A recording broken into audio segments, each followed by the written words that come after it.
Kita ke sorotan lainnya, pemirsa. Frekuensi kunjungan kerja ke luar negeri Presiden menuai sorotan dari masyarakat, termasuk dari mantan Wakil Menteri Luar Negeri Dino Patijalal yang menyampaikan kritik dan sarannya melalui akun media sosialnya.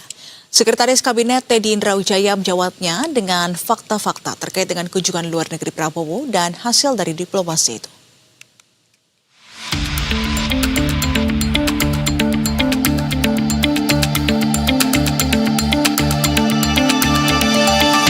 Kunjungan kerja ke luar negeri yang dilakukan Presiden Prabowo Subianto jadi bahan perbincangan.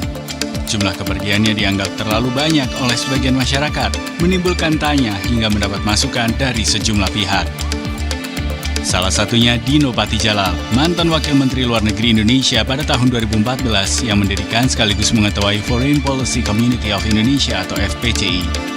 Ia mengunggah video pada 31 Mei lalu membahas frekuensi kunjungan kerja ke luar negeri Presiden dengan salah satu sorotannya mengenai kemungkinan penggunaan anggaran yang besar. Semenjak menjabat menjadi presiden, 1 dari 6 hari dihabiskan beliau di luar negeri. Dan tidak heran kalau ada yang beranggapan bahwa ini tidak lazim dan di luar batas kewajaran. Dan sangat tidak mungkin dalam 18 bulan ke depan, Presiden Prabowo terus melakukan kunjungan internasional dalam frekuensi yang sama tingginya. Kunjungan kepala negara ke luar negeri memakan biaya yang besar dan bahkan sangat besar. Ini termasuk biaya rombongan tim pendahulu, biaya pesawat, biaya hotel, biaya logistik, biaya konsumsi, biaya protokoler dan pengamanan, biaya uang harian untuk seluruh delegasi dan perangkat pendamping, dan berbagai biaya lainnya. Satu perjalanan ke luar negeri bisa keluar puluhan, bahkan ratusan miliar.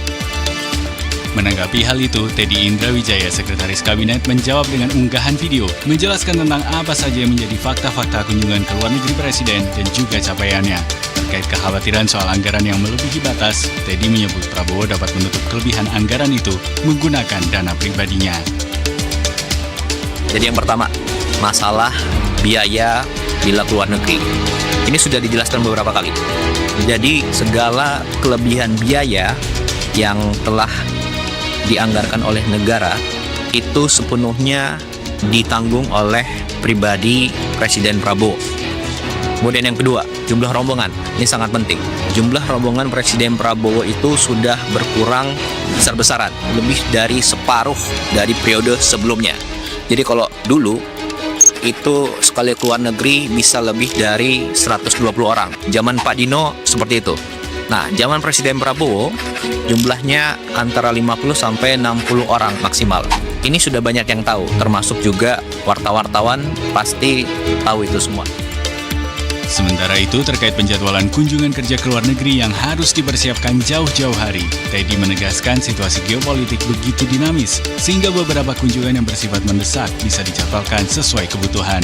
Teddy menyebut Prabowo menjabat sebagai presiden di tengah banyaknya krisis yang melanda dunia, termasuk konflik antar negara yang terjadi di berbagai kawasan, sehingga presiden perlu menjalin kerjasama dengan berbagai negara untuk membuat peluang bantuan lebih mudah didapat karena telah ada hubungan baik yang dibina sejak awal.